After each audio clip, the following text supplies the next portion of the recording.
सब कहते हैं कि बेटी पढ़ाओ बेटी बचाओ, सारी कहानी यही है कि जो है, लेकिन फिर भी सेफ़ नहीं है गर्ल्स, ना लेडीज़ सेफ़ है ना गर्ल्स सेफ़ है, कोई भी सेफ़ नहीं, कहीं भी क्या करें। सब कह रहे हैं कि आगे बढ़े, आगे कैसे बढ़े जब सेफ़ ही नहीं है। लेडीज़ करना चाहती है, कैसे दबाए अपने सारे अरमान अपने अंदर ही रख के बैठ जाती है, सिर्फ सेफ्टी नहीं मिलती है उसे। जगह जगह रेप हो रहे हैं उसके, जगह जगह वो हो रहे हैं, कोई उसका साथ देने वाला नहीं है। It is online harassment of women included with the anti-Muslim sentiment. That is why it has become so violent, so filthy that Muslim women were auctioned online. पिछले कुछ दिनों पहले सुल्ली फॉर सेल के नाम से एक ओपन सोर्स वेबसाइट बनाई गई, जिस पर मुस्लिम महिलाओं के ट्विटर हैंडल से जानकारियां और पर्सनल फुटेज निकालकर उन्हें सार्वजनिक तौर पर नीलाम किया गया। 4-5 जुलाई के बीच इस ऐप की जानकारी पूरे देश में सनसनी की तरफ फैल गई, जिसके बाद दिल्ली महिला आयोग की अध्यक्ष स्वाति मालीवाल ने दिल्ली पुलिस को नोटिस जारी किया।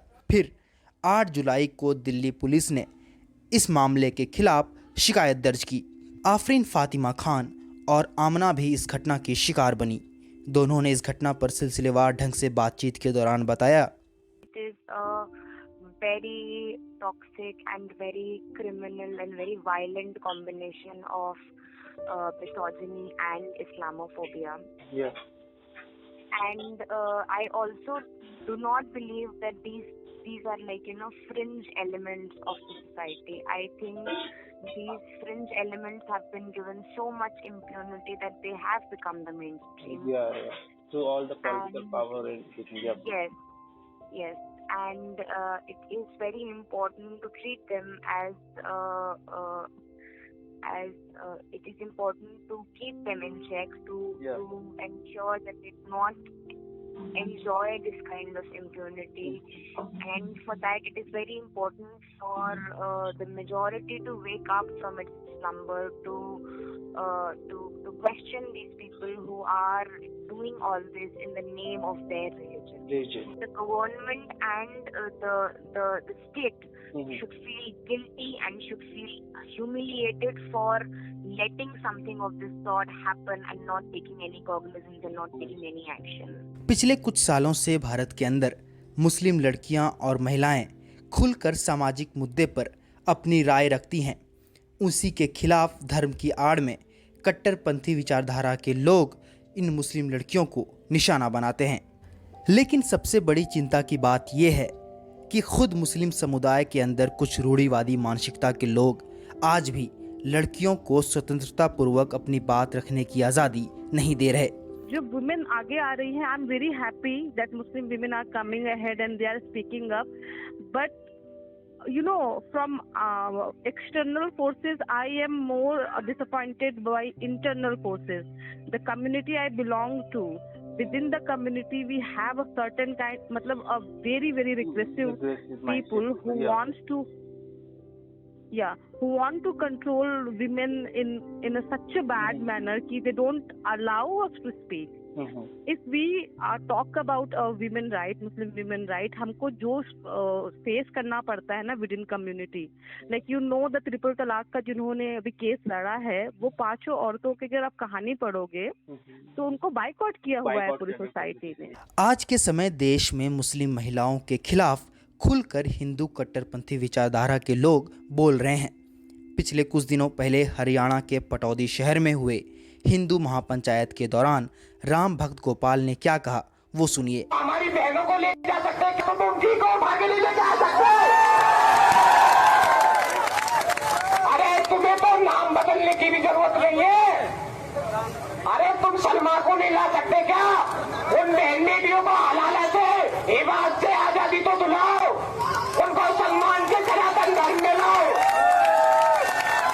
वहीं दूसरी ओर सुल्ली फॉर सेल जैसी घटनाओं पर न तो कोई अल्पसंख्यक समुदाय के नेता और न ही किसी विपक्षी पार्टी के नेताओं ने कोई टिप्पणी की। क्या मुसलमान बेटियों के हकों की रक्षा होनी चाहिए कि नहीं होनी चाहिए? क्या मुसलमान माताओं बहनों को रक्षा मिलनी चाहिए कि नहीं मिलनी चाहिए? क्या मुसलमान बहनों को समानता का अधिकार मिलना चाहिए कि नहीं मिलना चाहिए? मुसलमानों को कमजोर करना है तो सबसे पहले हमें उनकी लड़कियों पे टारगेट करना होगा। जहां हम उनकी लड़कियों पे टारगेट करेंगे अपने आप ही साले कमजोर हो जाएंगे।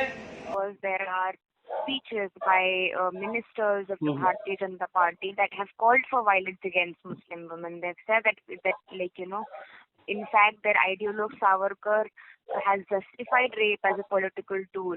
There is no hopes with this government. I believe that this government's ideology has been very clear since the very first day. Modi was voted in power because of what he did in Gujarat in 2002. And there is no doubt at all. So we do not expect a lot from him. But what we do expect is from the majority community to disown people like Modi, to disown because this is not, because when you are if the majority does not disown people like these who are violently Islamophobic, who are violently talking of hatred and filling this the whole society with hatred over and over again, and reaching no end, because we think that okay, now this is the end, this might end here, but it does not. They bring something new every single time, from triple talaq to CAA to now UCC. So all these things, we do not have any hopes from the government of this time, and in fact, this government needs to go. There should be a people's movement in the country to throw this government away. We cannot be waiting for 5 years for a fascist government like this to get out of power, and we cannot be seeing these fascists in the opposition also. Even if some other party wins the majority, still these people will be in the parliament, sitting in the opposition, and smoking at India that, see, we are like hate peddlers, we are Islamophobic, we are casteist, we believe in Brahmanic supremacy, we believe in the Hindu Rashtra, we do not believe in India as a country, and we are still here in this parliament. So this is just a mockery of India itself.